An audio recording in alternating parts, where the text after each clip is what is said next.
आज की रेसिपी मतलब कि इस रेसिपी के बारे में मैं क्या ही बोलूं। बनाने में इंतहाई आसान और खाने में इतनी कोई जबरदस्त कि कब बनी और कब खत्म हो गई आपको पता भी नहीं चलेगा। बच्चे स्कूल से आने के बाद भी इसकी डिमांड करेंगे, ऐसी है ये रेसिपी। बिस्मिल्लाहिर्रहमानिर्रहीम, अस्सलाम वालेकुम। खुश रहें, आबाद रहें, जहां भी रहें, हैप्पी रहें और हेल्दी रहें। तो मैं हूँ फायजा और वेलकम करती हूँ आपको चटपटे पकवान में।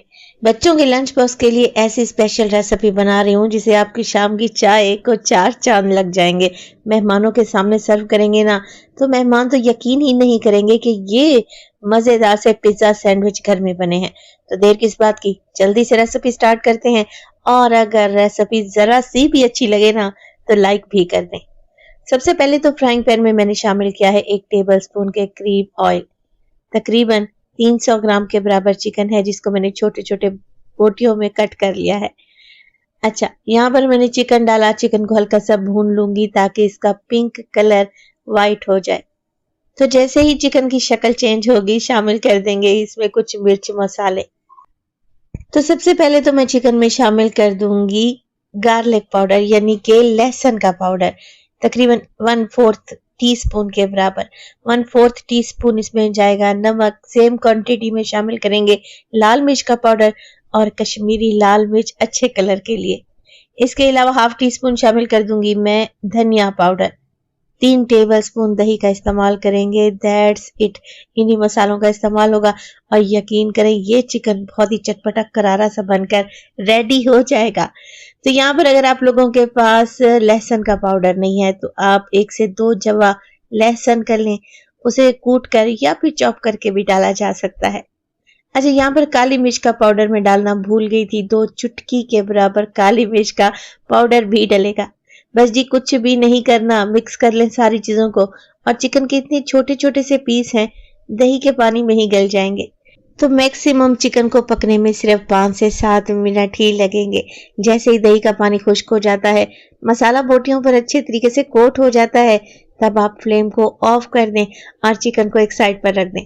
अच्छा, आज जो रेसिपी आप लोगों से शेयर कर रही हूँ यानी कि पिज्जा सैंडविच जो मैं बनाने जा रही हूँ ना, इसके लिए ना ही आपको आटा गूंदना पड़ेगा, न मैदे की जरूरत है, ना ईस्ट की, ना ओवन की, कुछ भी तो नहीं चाहिए। बस आप रेसिपी को देखते जाएं। तो यहाँ पर मेरे पास है बर्गर बन। हर जगह से आपको इजीली मिल जाएंगे, इवन करियाना स्टोर से भी आपको आराम से मिल जाएंगे। तो ये बर्गर बन मैंने ले लिए हैं, जितने आपको जरूरत हो आप उसी हिसाब से ले सकते हैं। अच्छा, यहाँ पर मेरे पास है 1 टी कप। अब टी कप देख लें, इसके नीचे का जो पार्ट है पेंदा बोल सकते हैं, बिल्कुल इवन है। टी कप ले सकते हैं, ये ऐसा जार ले सकते हैं, कोई भी ग्लास ले सकते हैं जो नीचे से बिल्कुल इवन हो। अब हमने क्या करना है, बर्गर बन के सेंटर में कप, ग्लास या इस तरीके का जार रखें और हल्का सा प्रेस करें। जैसे ही प्रेस करेंगे एक बास्केट बन जाएगी। हल्का हल्का उंगली की मदद से सेंटर में से ब्रेड को प्रेस कर देंगे और ये देखें जी परफेक्टली स्पेस बन चुकी है। और ऐसे ही सारे सैंडविच हमने बनाकर रेडी कर लेने हैं। पिज्जा सैंडविच बनाने की ये बिल्कुल यूनिक और नई रेसिपी है और माशाल्लाह से देखें इस तरीके से आप ये पिज्जा सैंडविच बनाकर फ्रीज भी कर सकते हैं। किस स्टेज पर फ्रीज करना है ये आगे चलकर आपको बताती हूँ। तो यहाँ पर मैंने जितने सैंडविच बनाने हैं उसी हिसाब से मैंने बेकिंग डिश में लगा दिए हैं, मगर रेसिपी को आप लोगों ने स्किप नहीं करना क्योंकि आगे चलकर आपको बताती हूँ कि अगर बेकिंग वाला ओवन नहीं है आप लोगों के पास तो आप कैसे ये मजेदार से पिज्जा सैंडविच बना सकते हैं। तो यहाँ पर मैं क्या करूंगी, पिज्जा सॉस लगा लूंगी। पिज्जा सॉस नहीं है तो आप ऐसा करें, सादा केचप ले लें या चिली गार्लिक सॉस भी ले सकते हैं।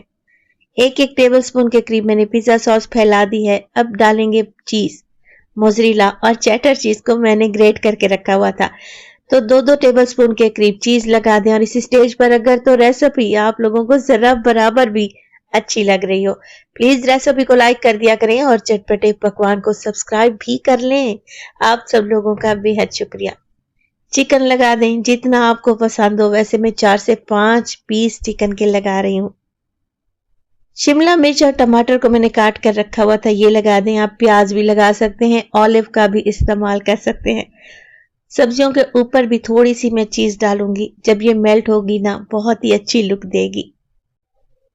एक अंडे की जर्दी लें, अच्छे तरीके से फेंटने के बाद ब्रश की मदद से सैंडविच के किनारों पर लगा दें। इससे सैंडविच का कलर बहुत खूबसूरत आएगा, एकदम बेकरी स्टाइल। बस जी, यहाँ पर हम क्या करेंगे, इन्हें बेक करेंगे तकरीबन 180 पर। सिर्फ ऊपर वाला रॉड मैंने ऑन किया था। 5 से 7 मिनट के लिए बेक करें, अच्छा सा कलर आ जाएगा।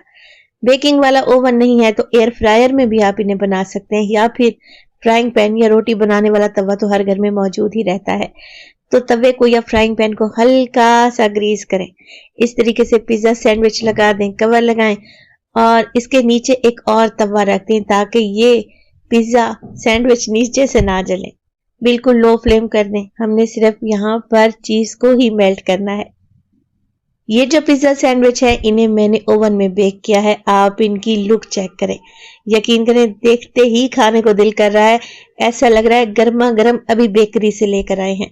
इन्हें बनाने में ज्यादा मेहनत भी नहीं हुई, मगर आप इनकी लुक तो चेक करें, माशाल्लाह से कैसी फैंसी लुक आई है। तो ये मजेदार से पिज्जा सैंडविच आप फ्रीज कैसे कर सकते हैं? आप ऐसा करें, फ्राइंग पैन पर, तवे पर या फिर ओवन में हल्का सा इन्हें बेक कर लें। जब चीज मेल्ट हो जाए तो इन्हें ठंडा करें और ठंडा होने के बाद इन्हें फ्रीज कर दें। 1 से 1.5 माह के लिए ये बिल्कुल भी खराब नहीं होंगे। जब भी आपका दिल चाहे निकालें और माइक्रोवेव कर लें या फिर एयर फ्रायर में इन्हें गर्म कर लें। तो बच्चों का लंच बॉक्स हो, शाम की चाय हो या फिर मेहमान आने वाले हों, तो आप ये मजेदार से पिज्जा सैंडविच एक बार बनाकर तो देखें, यकीन करें खाकर मजा आ जाएगा। रेसिपी बनाएं, इंशाल्लाह ताला ये आपकी पूरी फैमिली को पसंद आएगी। गर्मा गर्म पिज्जा सैंडविच को मैं सर्व करूंगी केचप के साथ। अपना बहुत सारा ख्याल रखिएगा। फाइजा को अपनी दुआओं में याद रखिएगा। मुझे दीजिए इजाजत। टिल देन, अल्लाह निगहबान।